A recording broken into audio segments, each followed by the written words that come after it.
সুম্মা তাওয়াল্লাইতুম মিন বা'দি যালিক, আল্লাহ বলছেন যে এত ভয় দেখিয়ে তাওরাত গ্রহণের অঙ্গীকার নেওয়ার পরেও সুম্মা এর পরবর্তীতে তাওয়াল্লাইতুম তোমরা ফিরে গেলে। তাওয়াল্লা মানে মুখ ফিরিয়ে নেয়া। তাওয়াল্লাইতুম, তাওয়াল্লা মানে সে মুখ ফিরিয়ে নিয়েছে। তাওয়াল্লাইতুম মানে তোমরা মুখ ফিরিয়ে নিয়েছো, তুম যোগ করলে। মিন বা'দি যালিক, মিন বা'দি মানে পরবর্তীতে, যালিক মানে এর, অর্থাৎ এত কিছুর পর, এত কিছুর এত সবের পরেও তোমরা মুখ ফিরিয়ে নিলে।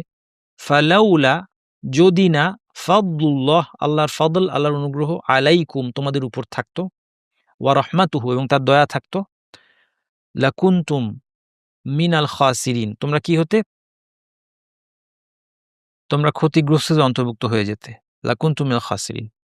তাহলে এত কিছুর পরে তোমরা যখন মুখ ফিরিয়ে নিলে, এরপরও আল্লাহ অনেক বড় অনুগ্রহ এবং রহমত থাকায় তোমাদেরকে, তোমরা ক্ষতিগ্রস্ত হও নাই কিন্তু হয়ে যেতে। লাকুনতুম অবশ্যই তোমরা হতে, মিনাল খাসিরিন, খাসির মানে ক্ষতিগ্রস্ত, খাসিরিন হচ্ছে প্লুরাল বহুবচন, ক্ষতিগ্রস্ত অন্তর্ভুক্ত হতে।